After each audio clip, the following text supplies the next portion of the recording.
ავტოსაგზაო შემთხვევა თამარის ქუჩაზე. მერსედესის მარკის მსუბუქი ავტომანქანა 28 წლის ქალბატონს დაეჯახა, რომელიც გზის გადაკვეთას ცდილობდა. დაშავებული სასწრაფო სამედიცინო სამსახურის ბრიგადა მძიმე ტრამვებით ჯეო ჰოსპიტალსის კლინიკაში მოათავსა. მორიგე ექიმის ინფორმაციით, პაციენტს ქალატვინის უმძიმესი ტრამვა აღენიშნებოდა.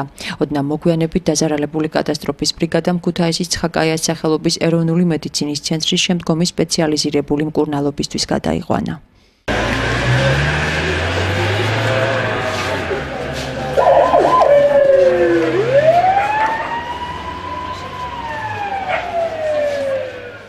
პაციენტი შემოვიდა დაახლოებით 12 საათისთვის თუ არ ვცდები, ხო?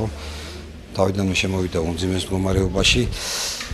ქალატვინის უმძიმესი ტრამვა იყო ესეთი კომბინირებული ტრამვა, თავის ქალას ფუძის მოტეხილობა, სისხლდენა აღინიშნებოდა ყურებიდან, ხახიდან, სუნთქვა არ ჰქონდა და შემოსვლისთანავე დაიწყო რეანიმაციული ღონისძიებები და მიღწეული იქნა ის, რომ აპარატზე პაციენტის სუნთქავს გამოჩნდა ცნევა ეს მედიკამენტოზური მკურნალობის ფონზე. სასწრაფოდ შევატყობინეთ კატასტროფის ცენტრს და გადაყვანილი არის ქუთაისში ცხაკაიას სახელობის ეროვნული მედიცინის ცენტრში შემდგომი სპეციალიზირებული დახმარებისათვის ნეიროქირურგებთან, ესე ვთქვათ. თვითმხილველთა ინფორმაციის მერსედესის ავტომანქანა გადაჭარბებული სიჩქარით მოძრაობდა და მას ძალოვანი უწყების თანამშრომელი მართავდა. შეჯახება იმდენად ძლიერი იყო, დაზარალებული შემთხვევის ადგილიდან რამდენიმე ათეულის მეტრის მოშორებით დავარდა. როგორც თამარის ქუჩაზე მცხოვრები ამბობენ, ასეთი შემთხვევები მათ ქუჩაზე ძალიან ხშირია. ისინი ქუჩაზე სიჩქარის მარეგულირებელი ნიშნების დამონტაჟებას მოითხოვენ და ამისთვის დახმარებას შესაბამის სამსახურებს თხოვენ. მართავდა უშიშროების ან თანამშრომელი ყვალ უშიშროების ზღოლი მოდიოდა ბიგალკით დიდი სისწრაფით დაკრა ეგერ ხედავთ ტუფლებს ფეხსაცმელებს გადაგდებულია 25 მეტრაზე სუმცირე თუ მეტი არა და გეიქცა მე ჩაბარდა თვითონ ვიღას არ ვიცი პატრული მეუბნება სამართველოს შეერწ ეხა რო უთხარი და ეგერ დამხვდა 200 მეტრაში იდგე იქანა ყველაფერი გონია მაგა თავის სულ ყველაფერი აღარ პოლიცია არ და ის არის მასი არ არის. ანუ დიდი სიჩქარით მოძრაობდა, როგორც ამბობთ, ხო? თქვენ ვერ ატყობთ, იქ როკას დაარტყავდა, 30 მეტრზე გადააგდა და არ დაამოხურჭებ, აბა რა. რა მარკის ავტომანქანა დაიჭრა? Mercedes.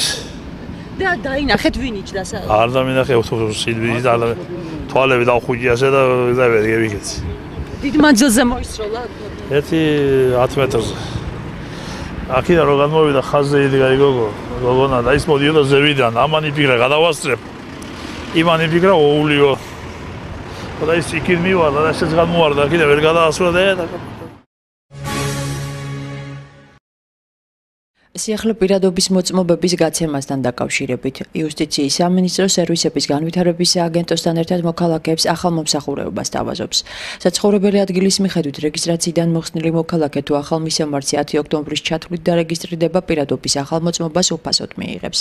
ამავდროულად ის იმ ჯარიმისგანაც გათავისუფლდება, რომელიც მას რეგისტრაციის წესის დარღვევისთვის ეკისრებოდა და საარჩევნო სიაშიც იქნება შეყვანილი. ამ დროისთვის მონაცემთა ბაზაში რეგისტრაციიდან მოხსნილი 98,000 პირი რომლებსაც ახალი პირადობის მოწმობის ასახებად ყველა საჭირო პროცედურის გავლა 10 ოქტომბრამდე შეეძლებათ.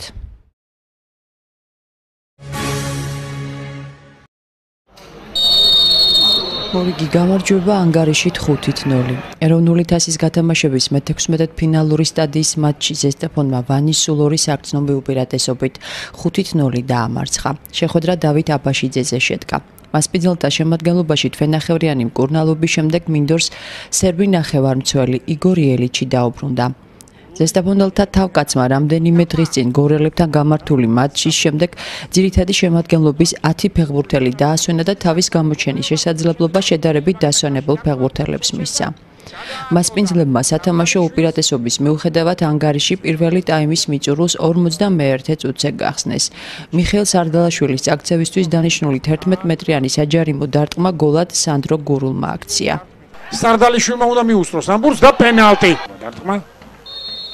აი მისცა ნიშანი გურული გამორბის. დარტყმა არის.